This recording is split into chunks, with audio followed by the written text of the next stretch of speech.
We moved the Mailbag Monday to a Tuesday, and now I'm answering questions about all of the things that happened in the past that will shape the Celtics' future right now on the Locked On Celtics podcast. Be ever ready. Recognize the city of champs. Boston, baby, we do what you can't. Locked on number 18, Tatum and Brown, J-team, step back.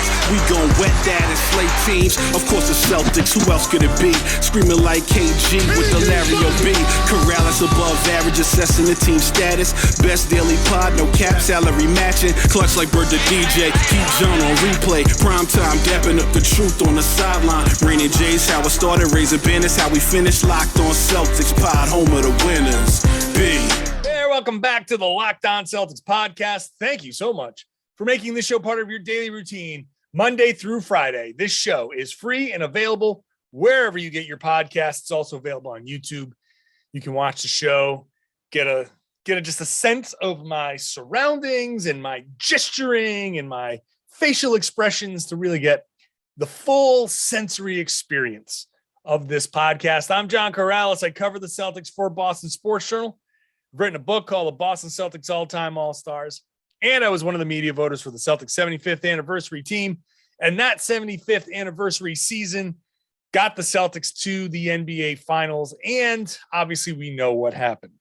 So a lot of questions coming into the mailbag. JohnKaralis.com/mailbag to submit a question.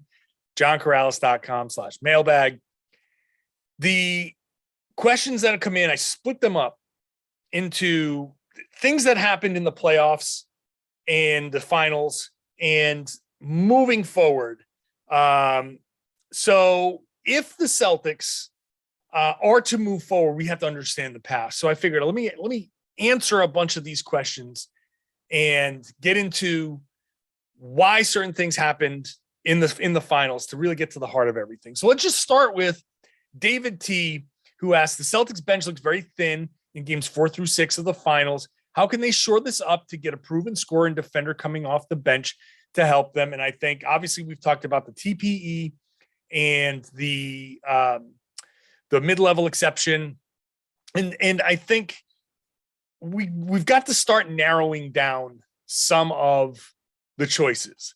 And there are some good choices out there. I'm going to throw a name out there for the TPE that I like, that I don't know if he's even available, but I'm going to give the Washington Wizards a call, and I'm going to see, hey, how's Kentavious CaldwellPope?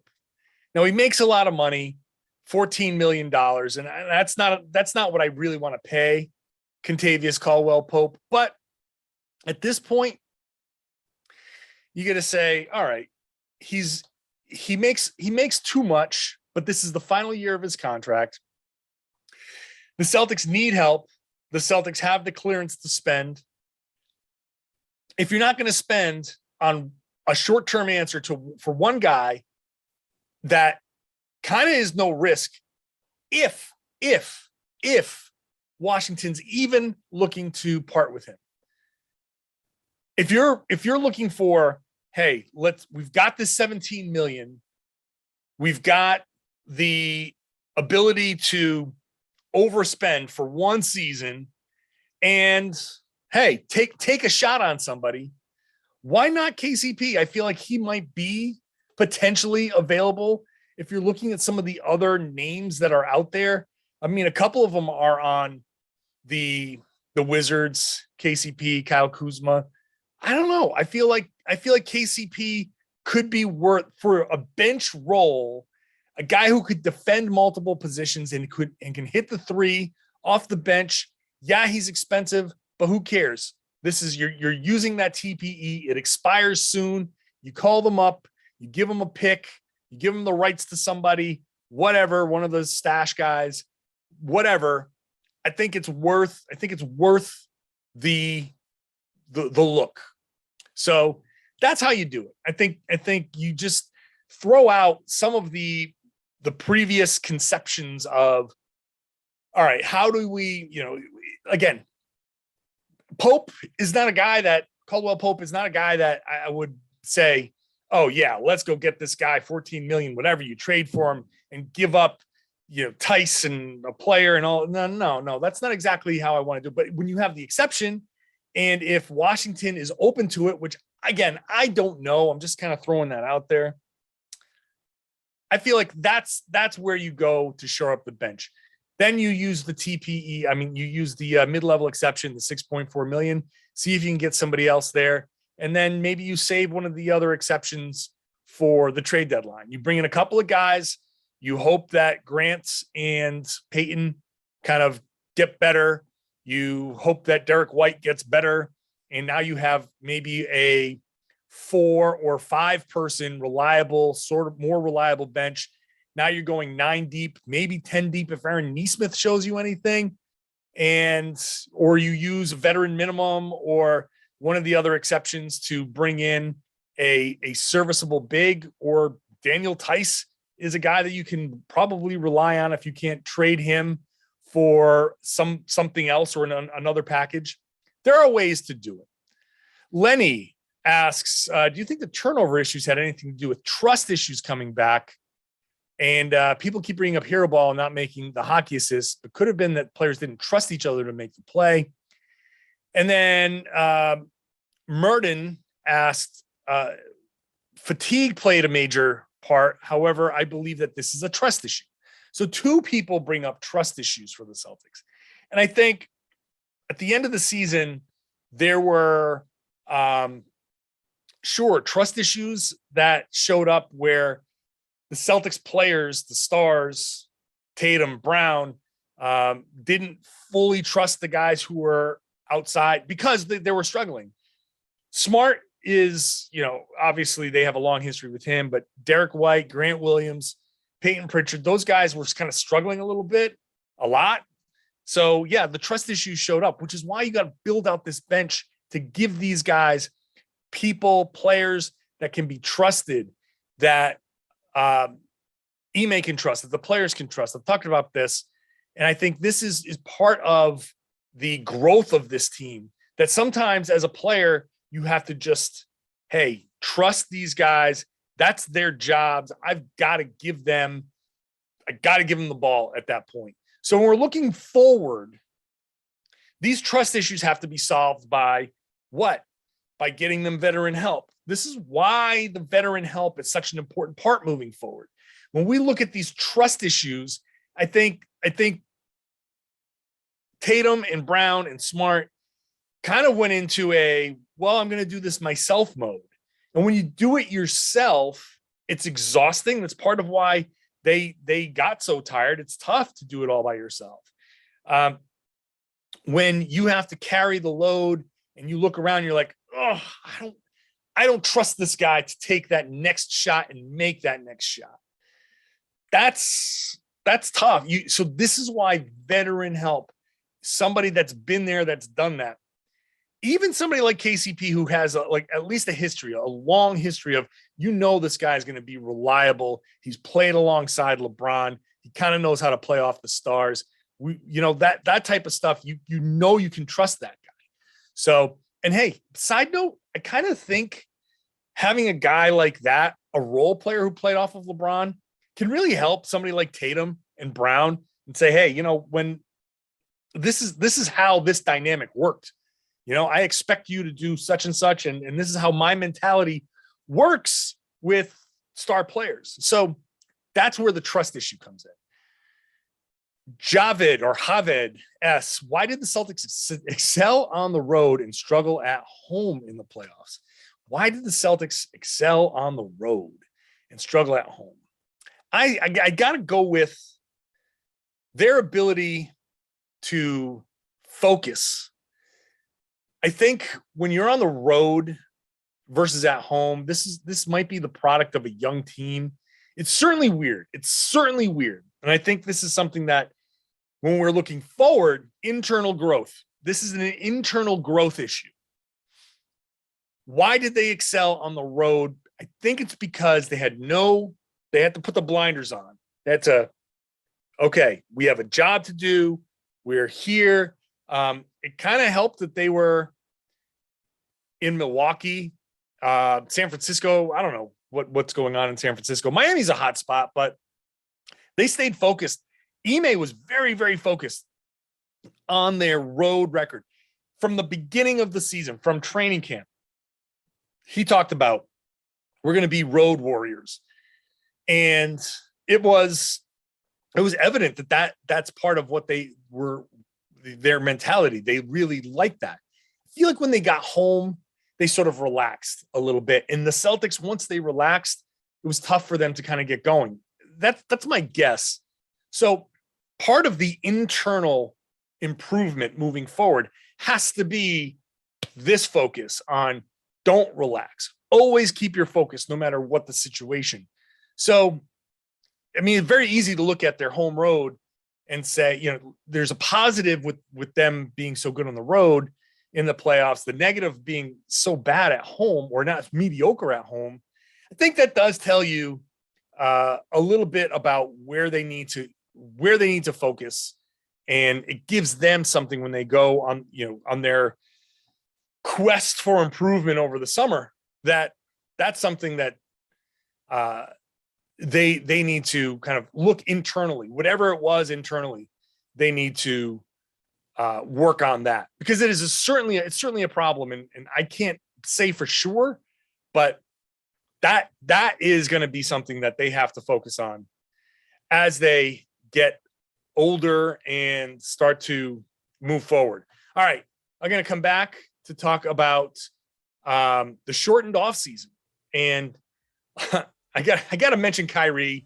I got to mention John Wall. I got to do that when I come back. First, let's talk about Rock Auto. There are a ton of cars out there, different makes, different models. It's even if you drive like a Sorrento, there's like 20 Sorrentos. I mean, so many different levels and everything. It's impossible for a chain store to carry all of the things that just even that one car needs, the different models of that one car, never mind all the different makes, all of the different models that are out there. So don't waste your time going to one of those chain stores. Stay home. Hop onto rockauto.com.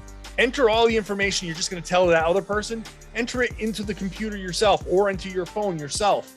Then you can cruise a very expansive catalog with tons of different price points, so you can make sure you're finding the right price, the right fit for you, no matter how complicated the part, how simple the part, everything from floor mats to fuel pumps. It's all there at rockauto.com. They're a family business. They've been doing this for over 20 years, and they will help you get everything your car or truck or RV or motorcycle needs. I know plenty of people who use rockauto.com and can attest to them saving money there. So head on over to the website and you will find a solution to all your auto parts needs. Go to rockauto.com. When you buy something, make sure you write Locked On in there. How did you hear about us box? That is the only way that they know we sent you. So it's very, very important that you do that. Amazing selection, reliably low prices. All the parts your car will ever need at rockauto.com. And make sure you're listening to Locked On NBA. I know you're making Locked On Celtics your first listen. How about making Locked On NBA your second listen? Rotating hosts all week long, every day a different group. And on Wednesdays, it's me with Jake Madison of Locked On Pelicans. We always have fun talking NBA there, so make sure you're following Locked On NBA. Pop it into your rotation and watch the show on YouTube. Wherever you get this show, that show exists. Locked On NBA. Let's continue. First of all, let's do this. I want to thank Kyrie Irving for waiting almost 24 hours for us to get the full cycle, squeeze every last bit of juice out of that last podcast, for opting in. Kyrie's staying in Brooklyn, apparently. That's what it seems like anyway. Everything is that all the reporting that we're seeing is that he's staying in Brooklyn. So it probably means KD is staying in Brooklyn. So yesterday's podcast just serves as a big, hey, we like Jaylen Brown a whole lot. That's what the podcast basically is. He's not going to get traded. That thing's not coming up. So it was fun. It was fun to talk basketball for an hour with Tom Westerholm. We'll get Tom back tomorrow or something. And that was great. John Wall was bought out by the Houston Rockets and is immediately reportedly going to sign with the LA Clippers. So he got bought out. I got a mailbag question that said, hey, how about John Wall? And then the Clippers thing came out and it was basically like, never mind. So yeah, I'm glad. Thank you, John Wall, for making that happen quickly and not having us have to do extended what if John Wall coverage. So that's fun there. All right, let's move into Michael B, who says, how much of a problem for next year's Celtics is the shortened offseason, especially for guys on the older side or injured or have played a ton of minutes? The offseason is an important time. Yes. It's an important time to get themselves healthy and add to their games. It is tough. All right. The shortened offseason is tough. When we're looking forward, I'm taking all of these questions about the past, but looking forward, the forward spin on all of these questions. So the shortened offseason is going to have I think an impact, because Tatum is going to be off his feet wherever he is. I know Jaylen Brown, I saw he's in Paris at the Fashion Week, which is something that he likes to do. So these guys are going to go relax, kick their heels up, go sit on the beach, absolutely take a vacation. And it's still now it's already almost July. We're almost at free agency. That's in a couple of days. So if these guys take their normal vacation and then come back, maybe come back. Some guys like to show up in Vegas for summer league. So that's like the middle of July. And then they go out and start to get themselves together. And then by that time, it's like mid-July, beginning of August. That's when you start to see like muscle watch season, guys posting on their Instagram, all of the, pumped up pictures. There's nothing like an NBA player or a pro athlete with the pumped up pictures in the dark gym where the muscles, the shadows are really highlighted. So you look especially jacked. Like that's a fun time of year for everybody to go lose their minds. That's August. Now those guys normally have had a couple months off by that time. And this is part of why it's so hard to repeat and keep going back. That's a difficult thing. Mentally, it's tough to come back at the beginning of October and get back into the gym, be back in Boston. You got October. Actually, these guys are back in September. But let's just see, you got October, the end of October is the beginning of the season. We're in July almost, August, September. It's 3 months. So yeah, it's going to have an impact. Guys are going to be healthy. I think the guys who need the rest are going to have their rest. That's fine. But then I think Al, let's start in order of Michael's question. Al, you're going to have to treat him with kid gloves. I hate to say it, but Al is definitely going to need to be limited to like 25 minutes a game in October, November. I don't think you start ramping him up until beginning of December, mid-December, Christmas time. Understanding this is a long season. The Celtics played 106 games, 105 games in their total run through the NBA Finals. So that the actual All-Star break is going to be the midpoint of the season for them. And so that's, you have to understand how to properly ramp these guys up. So Al is going to need limited minutes. Rob is probably going to need more limited minutes. That's why a third big, whether it's Tice or somebody else, is going to have some importance. And that's why going 9 or 10 deep on the bench for the first few months of the season is going to be super important, because I don't think Jaylen or Jayson can come right in and play 38 or 39 minutes. You're asking for problems. You're asking for it. You've got to ramp them up. 31, 32 minutes. The old Brad Stevens plan. You got to ramp them up. So you're going to need guys. You're going to need either whoever you sign, whoever you trade for, or the Aaron Nesmiths of the world, or Sam Hauser, or somebody, Grant Williams.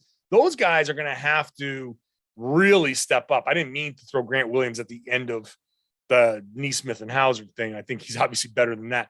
But those guys, the other guys, are going to have to step up and play more minutes early in the season. Guys who are probably going to be out of the playoff rotation are going to be heavily featured, I think, early. Peyton Pritchard, But that's why the bench and how they use the TPE and the mid-level exception and all of that, that's what makes this so important. You got to make sure you hit on the right guys because they're going to have to pick up a lot of slack October, November, December.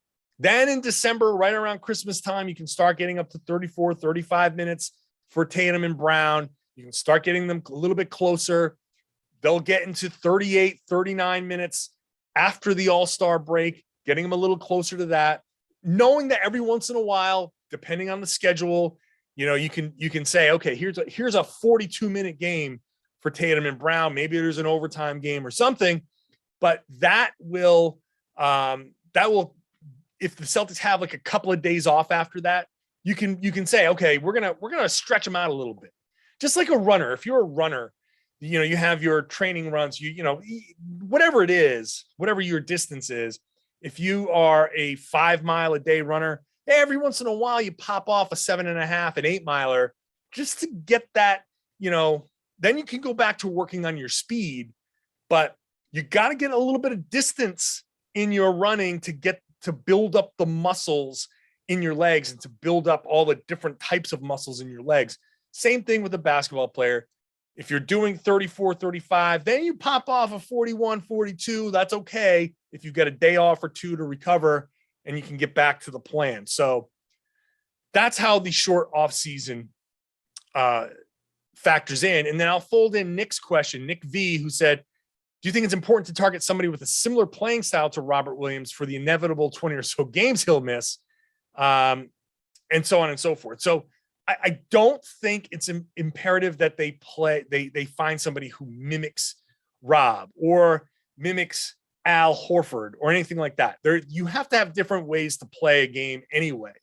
So playing with Rob, without Rob, in this whole buildup of everything, I think there's room to, if it's Tice, if they just stick with Tice, that's fine. That's fine. And you can revisit a Tice trade at the deadline if you're so inclined. If you just roll into the season with wing that costs 17 million or less, mid-level guy, 6 million that could be a third big or another perimeter player, and then veteran minimum guys to fill out the rest of the roster. And then if you want to say, hey, let's take a look at what Nesmith or Hauser or those end of bench guys, let's see what they got. And if they build up some value or whatever, you can say at the trade deadline, here's Tice, here's Nesmith, and we can look at, other, what's that work out to be, 16, 17 million dollar guys. You can do that for sure. But it doesn't matter. I don't think it matters that you get somebody that's directly Rob or Al. You just got to get a minutes kind of eater to get out there and rebound and block shots and defend. Like, it doesn't have to be anything crazy. All right, we'll come back to ask a couple of more out of the box questions, I suppose. And that's coming up after I talk to you about BetOnline, your number one source for all of your betting needs, your sports information. Congratulations to the Avalanche. So no more hockey betting. That's out. MLB is playing. You can do that. You can, if you want to bet on basketball, WNBA is going on. There's certainly plenty of opportunities there. Hey, I like the WNBA. Maybe I'll take a look at some of these lines and get involved with that. BetOnline is your continued source for all your wagering information, live betting, esports. You can also bet on MMA, boxing, golf. It's all over there at BetOnline. When the season is going in a few months, it's not going to take long. There's in-game betting that you'll be able to do. So lots of opportunities if you are so inclined to throw a few bucks down. You can mix it up. Scores, podcast news, it's all there. So head on over to the website, use your mobile device, learn more about the trends in action. BetOnline is where the game starts. Please gamble responsibly. We're going to wrap up the mailbag here with Nick P, who asked, you mentioned Tatum working out with Pierce or Isaiah Thomas. What about Rob working out with KG? I think if Rob developed a consistent jump shot to add to his game, he could be an all-star consistently. All right, hey, can Rob be an all-star? I'm not going to rule it out. I think that Tom Westerholm mentioned it yesterday, a big three, a Tatum Brown Rob kind of combination that is a big three. That is, potentially moving forward a trio that can kind of really help you out. They can really like be impactful on a regular basis. I think that's so. I think Rob as is going to be an incredible part of what this team is trying to do. Is KG the guy that he should be working out with? Is he? I don't know, because KG is all about face up. It's a different style. And I know you want to expand Rob's game. I kind of want to work within the limits of his game. If I'm looking at guys that he should work out with, I mean, you could always, my go-to is always going to be Hakeem Olajuwon, because you want to talk about footwork.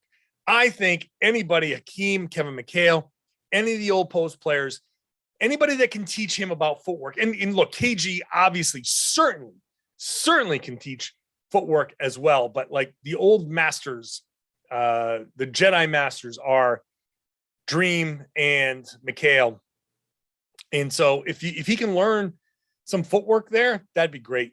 But also, look, maybe you call Arvydas Sabonis and say, hey, I got a big time passing big man here as well.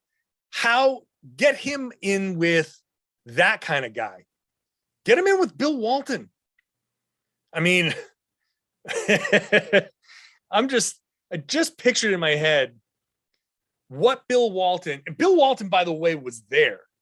He was in media sessions with us in the finals. He wasn't just at these games in the finals. He was sitting like 3 rows behind me at these games, at these media sessions. We should have said, hey, Bill, here's Rob, Bill. Let's talk about playing like Rob. Bill is a tremendous passer, was a tremendous passer. Let's talk about, what do you see? How do you play off of your passing ability? I think that's going to be an element to Rob's game that opens things up. How do you play off of your passing ability? I will also say that Ime needs to incorporate a lot more of Rob passing in these sets. Like, we need to see more Rob high post stuff. I know that Tatum and Brown, like, there's a lot of them playing off of each other, and I want to see that. There's a lot of high pick and rolls and that kind of stuff, but we need to see Rob high post, dribble handoff, fake dribble handoff, learn the fake dribble handoff, do some dribbling drills, learn how to take advantage of that, but also get him in the high post and let's get some baseline cuts. Let's have Rob as the passer, high post, finding cutters. That's what I want to see. More of that, more Rob high post passing the cutters. And then you say, okay, how does Rob play off of his passing? Get him in with some of those old masters and say, okay, when you've made these passes, now you have the opportunity to do the fake dribble handoff, to do the fake pass, have the guy take one power dribble and get to a layup or something like that. That type of stuff is certainly there. We have to make sure you find the right mix of Rob offense, Rob looking for his offense, how you use Rob most effectively while still getting Tatum and Brown everything that they need to do. Let me tell you something. At the end of these games against the finals, if you had Rob at the high post and you ran some stuff for Tatum and Brown as cutters, off-ball stuff, I feel like that's something that can get you points that is not quite as labor intensive as what we saw. And this is part of Ime Udoka's growth moving forward. Properly utilizing, oh man, it's like my tongue has requested a trade. I just can't speak. properly utilizing Robert Williams and getting Tatum and Brown off the ball. I am a big, big proponent of getting Tatum and Brown off the ball and not just having Smart handle it, because I think Smart can be your point guard. I still think Smart can be your point guard. He very clearly, I don't think they use him enough as a point guard. I think more Tatum and Brown off the ball, rather than forcing them to be ball handlers and distributors on top of everything. Like they certainly have done well with that. I think that is a tremendous area of growth, and Tatum certainly needs to be that as well. But get those guys off the ball, get them moving, set picks for them on the baseline, do something for them to get free, to catch the ball on the move, so they don't have to get by and work to get by defenders. Get them spots where other guys who can pass, Smart can really, really pass. Rob can really, really, really pass. Those are your two best passers on the team. Why aren't they doing a bulk of the passing? That's what I want to know. So that's a big part of what I think should be their development next season. I hope that they see that. I hope that Brad can sit there and say, okay, Ime, this is your evaluation. Also, let's see, you have these abilities in players that you can still unlock. I think Ime did an amazing job as a rookie head coach. I mean, obviously you get to within 2 wins of the NBA Finals. That gets you, that's an amazing job, and 2 wins within a championship. But that doesn't mean that everything went perfect. I think there's room to improve, and I think offensively, incorporate some of that other stuff, incorporate some of these other things. And then finally in this, we'll wrap up this mailbag. We'll do another mailbag tomorrow, because tomorrow will be guys we want to sign, more free agent, more this, more of that stuff. But let's finish with Phil. Who is the best conditioned Celtic? I ask in context of your comments that Tatum in particular was tired, even exhausted by the end of game 6.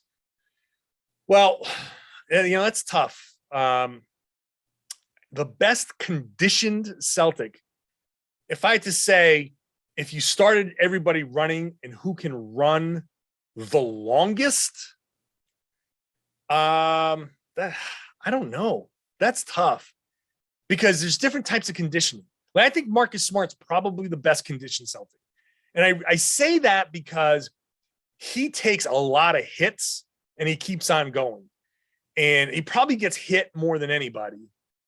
He switches more than anybody. He switches onto more people than anybody, plays defense harder than everybody, and is still trying to push the pace. I'm going to say that it's probably Smart. It's probably Smart. But they're all in phenomenal shape.